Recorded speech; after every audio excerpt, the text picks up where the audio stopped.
सभी को नमस्कार। मैं हितेश शर्मा। आज सुबह की चर्चा महात्मा गांधी के जीवन से। महात्मा गांधी जब यरवदा जेल में थे उस समय भी उनकी जो दिनचर्या थी वो जेल में आने से पहले की तरह थी, अति सात्विक।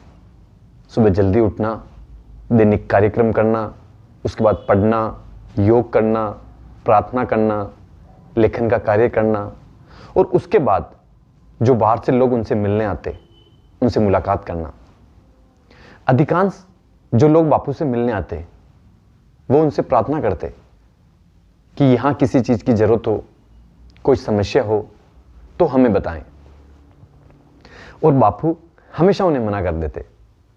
वो हमेशा कहते कि मेरी बहुत सीमित आवश्यकताएं हैं, बहुत कम आवश्यकताओं के साथ मैं रहता हूँ, बहुत कम जरूरतें हैं मेरी। एक बार सुबह सुबह काका कालेकर साहब उनसे मिलने आए। उस समय बापू को दातुन की जरूरत थी। वो हमेशा नीम से बने हुए दातुन ही काम में लेते थे। नीम की टहनियों को आगे से कूंची बनाकर उनका उपयोग करना। और वो उस समय बापू के पास नहीं थी। तो काका साहब ने बापू से प्रार्थना की कि अगर आप कहें तो मैं हर दिन आपको नीम की टहनियां उपलब्ध करा दूं। बापू ने हंसते हुए हां भर दी, क्योंकि वहां आसपास बहुत सारे नीम के पेड़ थे। अगले दिन जब काका साहब एक टहनी लेकर आए तो बापू ने उनसे कहा कि इसकी कूंची बना दो। और उसके बाद जब कूंची वाला काम पूरा हो जाए तो उस टहनी को उस कूंची वाले भाग से हटाकर वापस उसकी कूंची बना दो। तो काका साहब बड़े हैरान हुए।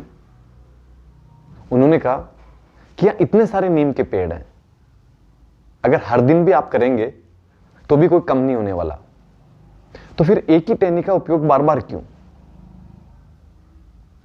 बापू ने हंसते हुए कहा कि ये प्रकृति बिना किसी मांग के हमें इतना कुछ दे रही है,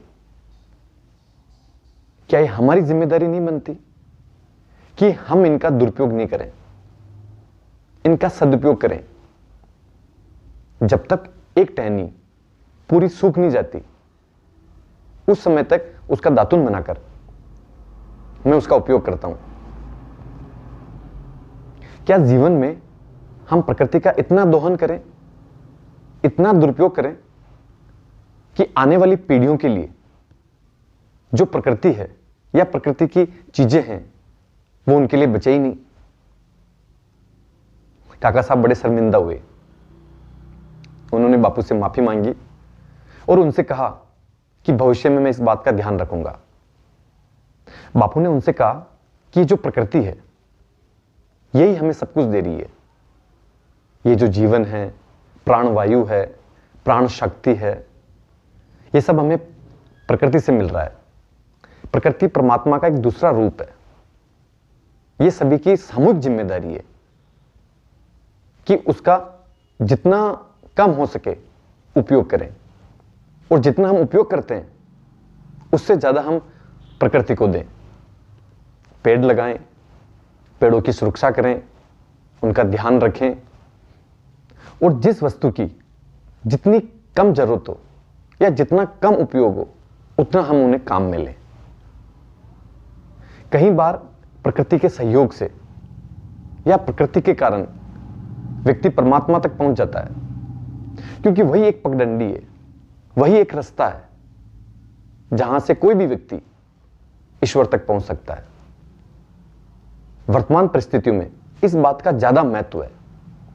हो सकता है 60 साल पहले, 70 साल पहले इतना महत्व ना हो, लेकिन आज की परिस्थितियों में इस बात को ज्यादा समझने की जरूरत है। प्रकृति धीरे धीरे कम से कम होती जा रही है और इसका कारण उसका दुरुपयोग, उसका दोहन।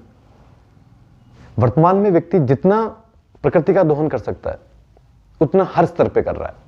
जहां भी आप देखें, पानी के स्तर पे देखें, पेड़ पौधों के स्तर पे देखें, पहाड़ों के स्तर पे देखें, नदियों के स्तर पे देखें, जहां भी आप प्रकृति को देख रहे हैं वहां धीरे धीरे समय के साथ प्रकृति कम होती जा रही है। प्रकृति की जो वस्तुएं हैं वो कम होती जा रही है, शहरों की भीड़ बढ़ रही है, वातावरण का जो संतुलन बिगड़ रहा है वो इसी कारण बिगड़ रहा है।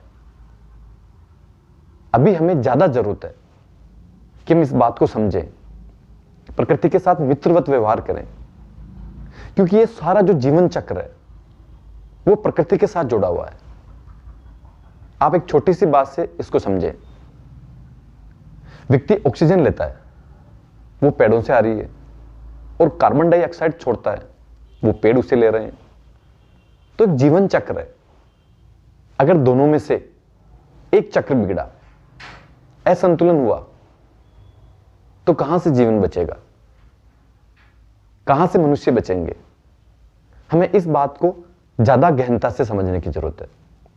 जहां भी आपको अपने जीवन में लगता है कि जिस चीज की जितनी जरूरत है, जितना उपयोग है, उतना ही करें। बाकी की चीजों को या तो आप किसी और को दें या उसे आने वाले भविष्य के लिए रख लें। पेड़ों की सुरक्षा करें जहां तक संभव हो, प्रकृति की सुरक्षा करें जहां भी आपको लगे, चाहे पेड़ पौधे हों, पानी हो, नदी नाले हों, पहाड़ हो, पत्थर हो, मिट्टी हो, जहां भी आपको लगता है, जहां भी आपको नजर आए, उनका ध्यान रखें। वही हमारा जीवन है। आज नहीं कल अगर वो सब मिट गया, खत्म हो गया, तो आप ये समझें इस दुनिया से, इस पृथ्वी से जो मनुष्य का जीवन है वो भी खत्म हो जाएगा।